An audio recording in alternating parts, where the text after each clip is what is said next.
ఈ వీడియో వచ్చేసి మీరు ప్రేమించిన అబ్బాయి వేరే అమ్మాయిని పెళ్లి చేసుకుంటూ ఉంటే మిమ్మల్ని మోసం చేసి ఉంటే మీరు ఈ క్రియ చేయడం వల్ల వాళ్ళ పెళ్ళిని మీరు ఆపేయచ్చు. మళ్ళీ ఒక్కసారి పెళ్ళి ఆగిపోయిందంటే అతనికి పెళ్ళి సెట్ కాదు. అది కూడా మీరు అతన్ని పెళ్లి చేసుకోవాలన్న ఉద్దేశం ఉంటే మాత్రమే. అలా అని ఇది పెళ్ళైన వాళ్ళు కొంతమంది ట్రై చేశారనుకో, అలా సెట్ కాదు. మీరు నిజంగా మీరు ఇంతకుముందు చాలా బాగున్నారు, కానీ ఆ అబ్బాయి ఎందుకోసమో మారిపోయాడు, చిన్న చిన్న గొడవల మారిపోయి మిమ్మల్ని అవాయిడ్ చేసేసి వేరే పెళ్లి చేసుకుంటే మాత్రమే మీ ప్రయత్నంలో ఇది ఒక మెట్టు అని మాత్రమే నేను చెప్తా. 100% అని నేను చెప్పను. మీ ప్రయత్నాలు మీరు చేయండి, దాంతోపాటు ఇది చేస్తే మీకు కొంచెం అనుకూలంగా ఉంటుందని నా ఉద్దేశం. అయితే ముందుగా ఈ క్రియను ఎలా చేస్తారంటే, ఇక్కడ కనిపిస్తున్న యంత్రం ఉంది కదా గుడ్డు మీద, ఇది నేను తెల్ల పేపర్ మీద గీశాను. ఆ గూగుల్లోకి వెళ్ళి ఇది గుడ్డు మీద రావాలి అని చెప్తే మీకు అర్థం అవ్వడానికి అలా చెప్తే అది అలా వచ్చేసింది అన్నమాట. అంటే యంత్రం నిజమే, అది గుడ్డు మీద వచ్చింది మాత్రం అబద్ధం. అది నేను ఏఐలో క్రియేట్ చేశాను. ఆ యంత్రాన్ని మీరు యాస్టీజ్ మీరు నాటు కోడి గుడ్డు అంటే కోడి గుడ్డు దొరికితే ఓకే, లేదంటే మామూలుగా ఏ దొరకని పరిస్థితుల్లో మీరు షాప్లో ఉండే ఒక తెల్ల కోడిగుడ్డు తీసుకుంటారు.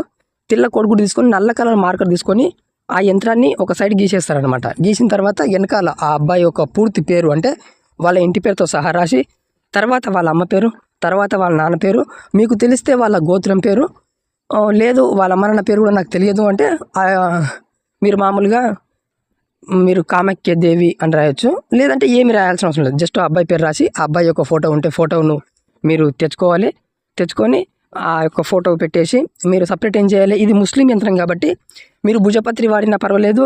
మీరు మామూలుగా తెల్ల పేపర్ మీద కూడా నల్ల కలర్ మార్కర్తో రాసి కింద ఇంకో బాక్స్ లాగా అటాచ్ చేసి, ఒకవేళ మీకు బాక్స్ లాగా ఏంటి మళ్ళీ కొత్తగా అని మీకు అర్థం కాకపోతే ఆ యంత్రం ఎలా ఉందో అలా గీసేసి కింద వాళ్ళ పూర్తి పేరు, వాళ్ళ డీటెయిల్స్ మొత్తం, వాళ్ళ ఉంటున్న ఊరి పేరు మొత్తం రాసేసి మీరు ఏం చేయాలి, ఆ గుడ్డును కుడి చేతిలో పట్టుకొని మీరు గుర్తుంచుకోండి, ఇక్కడ ఇది ఒక ముస్లిం విద్య కాబట్టి మీరు పెద్ద మంత్రం ఏమో అవసరం లేదు.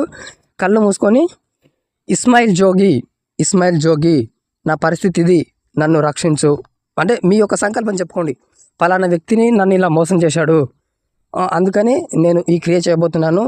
నీవు నీ యొక్క తల్లి అయిన కామాఖ్య దేవి నన్ను మీరు సరిచేయండి, అంటే నా ప్రాబ్లంని మీరు క్లియర్ చేయండి అని చెప్పుకోవాలి. ఇదేంటి ముస్లిం విద్యలో ఇస్మాయిల్ జోగి అని ఎందుకు వచ్చిందని మీరు అనుకోవచ్చు. మీకు విషయం తెలుసా, కామాఖ్య దేవికి చాలా అత్యంత అంటే ఇప్పుడు మనం సాధన చేస్తాం, అలా ఆయనకు అత్యంత ప్రియమైన వ్యక్తి కామాఖ్య దేవే ఇష్టపడ్డ వ్యక్తి ఇస్మాయిల్ జోగి.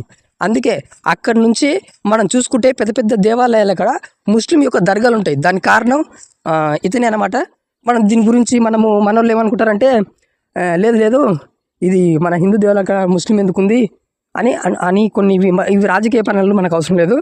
బట్ నాకు తెలిసింది, మా యొక్క దేవుళ్ళు నాకు చెప్పింది, దేవుళ్ళు అంటే మీరు మళ్ళీ అనుకోదు ఈ దేవుడు అని, మా గురుదేవులు మాకు చెప్పింది ఇదే. కామాఖ్య దేవికి ప్రియమైన వాళ్ళు ఎవరైనా ఉన్నారు అంటే ఇస్మాయిల్ జోగి. మీరు గుర్తుంచుకోండి. ఇప్పుడు నేను మాట్లాడుతున్నాను, నాకు చాలా దమ్ము వస్తుంది. మీరు అనుకోవచ్చు ఏంటి వీడియో చెప్తున్నాడు బాగా ఆయాసం వస్తుంది అంటే, ఎందుకు వస్తుందంటే నేను రోజు 2 కిలోమీటర్లు పరిగెత్తిన తర్వాత ఇంటికి వెళ్తూ ఉంటా. ఇంటికి వెళ్ళేటప్పుడు ఒక వీడియో తీస్తా. ఇంటికి వెళ్ళిన తర్వాత నాకు కుదరదు, అందుకని ఆయాసం వస్తుంది, ఊపిరి వస్తుంది. రన్నింగ్ చేస్తే ఎవరికైనా వస్తుంది. మీరు మళ్ళా లేదు ఊపిరి ఆపుకొని వీడియో తీసేదైతే నాకు రాదు, ముందే చెప్తున్నా. మీరు ఇది అర్థం చేసుకోండి. నా నోటికాడ పెట్టుకొని వీడియో తీస్తాను కాబట్టి వస్తుంది. నాది పెద్ద ఐఫోన్ కాదు, చిన్న మిడిల్ ఫోనే, అర్థం చేసుకోండి. మీరు ఇలా చేస్తే మీకు ఖచ్చితంగా క్రియాసంగమే చెప్పేశాను. మీరు చేతిలో గుడ్డు పట్టుకొని ఇస్మాయిల్ జోగి కామాఖ్య దేవుని తలుచుకొని ఇస్మాయిల్ జోగి అని 3 సార్లు చెప్పి మీరు అతని పేరు చెప్పేసి మీరు దాన్ని తీసుకెళ్ళి మీరు గుడ్డును శ్మశానంలో పాతిపెట్టాలి. అలానే మీరు పేపర్ మీద రాసింది కూడా ఒకటే గుంతలు కాకుండా మరో పక్కన కూడా పాతిపెట్టి మీరు ఒక అగరబత్తి ముట్టించేయచ్చు, లేదా ముట్టించుకోపోవచ్చు.